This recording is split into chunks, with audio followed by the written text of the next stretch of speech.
Hello everyone, আশা করি তোমরা সবাই ভালো আছো।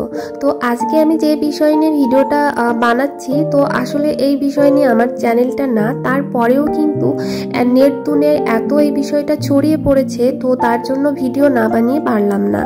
দেখো, এটাও কি কখনো সম্ভব যে নিজের স্বামীকে আমি আবার নতুন করে আরেকটা মেয়ের সঙ্গে বিয়ে দেব? আসলে এটা কখনোই সম্ভব না, কিন্তু এটাই কিন্তু করেছে ওই তিশা নামের মেয়েটা। দেখো, তার স্বামী কিন্তু আগে একবার বিয়ে করেছে, ব্যাস ঠিক আছে, তার বউ চলে গিয়েছে, তারপরে সে তাকে বিয়ে করেছে, কোনো প্রবলেম নেই, কিন্তু তার পরবর্তীতে আবার কেন আরেকজনের সঙ্গে তার বিয়ে করাতে হবে? এটাই তো অনেক বড় ভুল হয়েছে তার।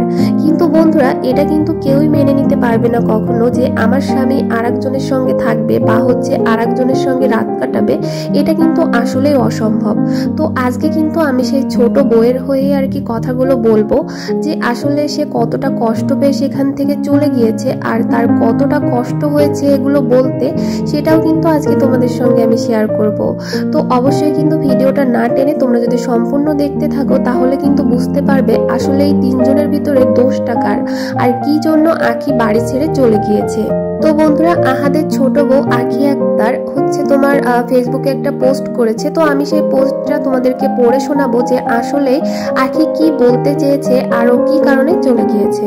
দেখো, এখানে আখি লিখেছে, আমি কখনোই আমার স্বামীর বিপদে পাশে ছিলাম না।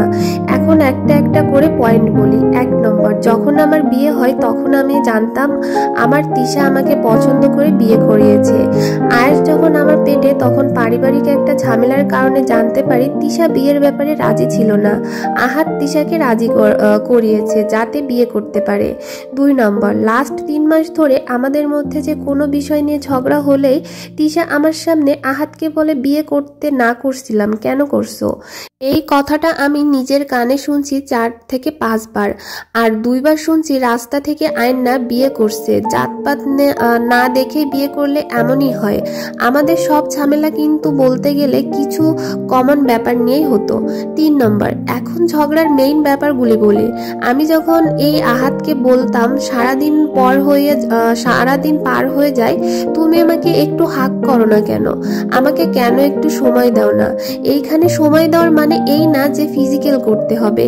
আমি এই কথা আহাতকে বললেই বলে আমি মেন্টালি প্রেশার দিই।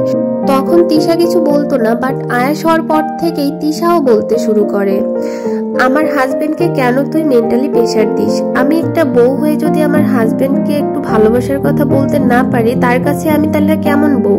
4 নম্বর, বিয়ের পর থেকেই একটার পর একটা ঝামেলা। তখন থেকে আমি চলে আসতে চাই সব সময়, আমাকে তিশাই আটকায়। একটা সময় তিশা প্রেগনেন্ট হওয়ার পর আমাকেও বলে বাবু নিতে, তখন আমি বাবু নেই।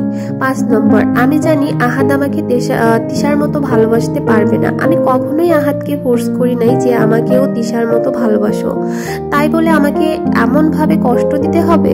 দুজনের গলায় লাভ বার্ড নিয়ে ঘোরে, এগুলো দেখে আমার খারাপ লাগে না?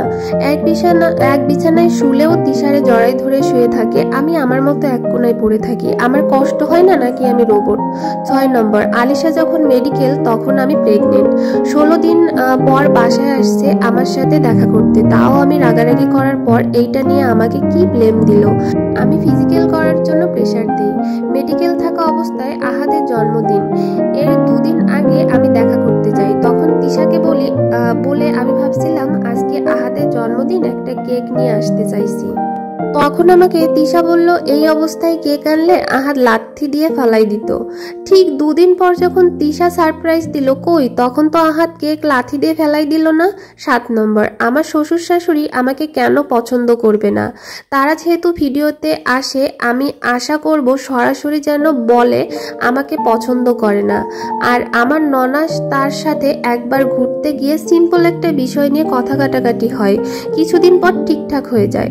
8 নম্বর, আমার শ্বশুর আমাদের বাসায় কম আসা যাওয়া করে তার ছেলে আহাদের ব্যবহারের কারণে। 9 নম্বর, আমার বাবা মা কখনোই টাকা দেখে আসে নাই, আমার বাবা গরিব হলেও লোভী না। তিশার আম্মুকে যখন 5 লাখ টাকা দিয়ে স্বর্ণের চুড়ি কিনে দেওয়া হয় তখনই আমাদের মধ্যে কথা হয় আমাদের 3 পরিবারের জন্যই কিছু না কিছু করবে। তারপর ঈদের মধ্যে আমার বাবাকে 1 লাখ টাকা দেওয়া হয় আর আমার শ্বশুরকে তার ফার্মেসি নতুন করে ডেকোরেশন করে দেওয়ার কথা ছিল, বাট দেওয়া হয় নাই। তারপর থেকেই আমাদের ঋণ শুরু হয়। 10 নম্বর, আমি যেদিন আমার বাবার বাসায় আসছি ঝামেলার কারণে আমার ফোন ভেঙে ফেলা হয় আর আমার আইফোন তারপর তিশার আইফোন আগে বিক্রি করা হয় ঋণ দেওয়ার জন্য। আমার গয়না তিশার গয়না বন্ধক দেওয়া ছিল আগে থেকেই। আর 11 নম্বর, আর একবার আয়েশ যখন ছোট আমি রাগ করে চলে যাই আয়েশকে রেখে, তখন ওই সেম ঝামেলা আহাদ আমার মধ্যে। তখন আমি বলছি আমি আলাদা রুমে ঘুমাতে চাই। একদিন আহাদ আমার সাথে ঘুমাবে, একদিন তো তার সাথে। তিশা বলে আমাকে এক ফ্ল্যাটে আমি তোর সাথে থাকতে পারবো না, আমার কাছে ছোট লোকই লাগে, তুই উপরে থাক আমি নিচে থাকি। আমার কোনো মত ছিল না আলাদা ফ্ল্যাটে থাকার। এইভাবে থাকতে আমার মানসিক কষ্ট হয়, আমি ব্যর্থ। আমি পারি নাই স্বামীর মন জুগিয়ে চলতে। আর কথায় কথায় বিভিন্ন রকমের খোটা আমি পারতেছি না। আর আমি চাই আহাদ তিশা একসাথে ভালো থাক, আমার জন্যই নাকি তাদের মধ্যে বারবার ঝামেলা হয়। আমি এখন চাই না আমার জন্য আর কোনো ঝামেলা হোক, আমি আমার মতো ভালো থাকতে চাই। তো বন্ধুরা দেখো, তোমাদেরকে কিন্তু পোস্টটা আমি খুব ভালোভাবে পড়ে শুনিয়ে দিলাম। তো এখান থেকে তোমাদের কি মত অবশ্যই কমেন্ট করে জানিও। তো আমার মতটা কি তোমাদেরকে আমি সেটাও বলি। দেখো, পৃথিবীতে কোনো মেয়ে আর কি পারে না যে তার স্বামী অন্য একটা কারোর সাথে থাকুক, এটা কিন্তু আসলেই কল্পনাও করা যায় না। সেখানে তিশা কি করেছে, সেখানে তিশা করেছে কি তার হাজবেন্ডকে বিয়ে করিয়েছে। তো এখানে কিন্তু বিয়ে করানোর কোনো রকম কোনো প্রয়োজন ছিল না। অন্যের উপর জেদ কেন শুধু শুধু নিজেদের ভিতরে তৈরি করতে হবে যে আগের বউকে দেখানোর জন্য পরবর্তীতে সে দ্বিতীয় বিয়ে করিয়েছে তার বরকে। তো এটা আসলে প্রথমত কোনো রকম করানোর কথাই ছিল না। যেহেতু করিয়ে ফেলেছে তারপরেও কিন্তু তাদের মিলেমিশে থাকা উচিত ছিল।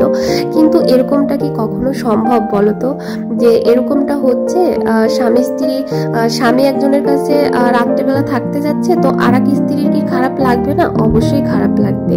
আর সেখানে তো দেখো দুজনেরই কিন্তু এখন বাচ্চা হয়ে গিয়েছে। এটা যদি বাচ্চা হওয়ার আগেও হতো তাহলে কোনো ব্যাপার ছিল না। এখন আখির কি অবস্থা হবে, হয়তোবা সংসারটা টিকবে না, এরকম একটা ব্যাপার হবে। আর সত্য কথা বলতে হচ্ছে আহাদ কিন্তু সব থেকে তিশাকেই বেশি ভালোবাসে। তিশা কিন্তু সব দিক থেকে পারফেক্ট, এক প্রকারে দেখতেও সুন্দর। তারপরে কিন্তু ওর দেখেছি তো ওর অনেক ভিডিওতে যে ওর একটু সাংসারিক ক্ষমতাটাও একটু বেশি। আহাদ কিন্তু সব সময় আর কি তিশাকেই বেশি প্রায়োরিটি দেয়। আর ওই দিক থেকে আখি কি হয়ে গিয়েছে, আখি হয়ে গিয়েছে হচ্ছে জাস্ট ভিডিও করার জন্য আর ভাইরাল হওয়ার জন্যই হচ্ছে আখিকে ওরা ব্যবহার করেছে। কিন্তু এইভাবে একটা মেয়েকে ব্যবহার না করলে ওরা পারতো। আর এখানে যে শুধু তিশার দোষ আছে সেটাও কিন্তু না, এখানে আখিরও দোষ আছে। কেন শুধু শুধু সে জেনে শুনেও আহাদকে বিয়ে করতে হবে? সে তো জানে যে তার একটা বউ আছে, তো তারপরেও কেন তার যে বিয়ে করতে হবে এই ব্যাপারটাই আসলে বুঝলাম না। তো এখন যাই হোক, ওদের ব্যাপার। সব থেকে সবাই বলতেছে যে তোমরা আবার আগের মতো মিশে যাও বা আগের মতো আবার নতুন করে সংসার শুরু করো। তো এখানে হচ্ছে তোমার আখি যে কথাগুলো বললো, আসলে কিন্তু কথাগুলো ভাবলেই কিন্তু অনেকটাই খারাপ লাগে। কারণ হচ্ছে দেখো যে এখানে আখি যে কথাগুলো বলেছে সব কথাগুলো আসলে হয়তোবা রিয়েল। কারণ যেহেতু সে ছোট বউ, আর আহাদ কিন্তু সবসময় তোমার তিশাকেই বেশি ভালোবাসে, সেটা প্রত্যেক ভিডিওতে খুব ভালোভাবে স্পষ্ট করে কিন্তু একেবারেই দেখা যায়। আর আখিকে একটু কম প্রায়োরিটি দেয়। হয়তো বা আখি যে বললো যে মাঝে মাঝে বলে যে একটু জড়াই ধরো না কেন, একটু হাক করো না কেন। তো সেইভাবে কিন্তু প্রত্যেকটা স্ত্রী চায় যে তার স্বামী তাকে সবসময় সময় দিক। কিন্তু বেচারাও আর কি করবে, বেচারাও তো 2 বিয়ে করে ফেসে গিয়েছে। একদিকে বড় বউকে সময় দিতে হয়, একদিকে ছোট বউকে সময় দিতে হয়। যারা বিবাহিত তারা হয়তোবা সাধারণত খেয়াল করবা যে যখন একটা হাজবেন্ড আর কি কোনো চাকরির থেকে বা কোনো কাজের থেকে বাড়িতে আসে, তার একজন বউকে সময় দিতে দিতে কিন্তু তার অবস্থা পুরো খারাপ হয়ে যায়। আর আহাদের ব্যাপারটা বোঝো, সেখানে তোর দুইটা বউ, তো কিভাবে যে মেনটেন করে সময় দেবে, আসলে তো সেটা মেন্টালি এক প্রকারে প্রেশার দেওয়ারই কথা।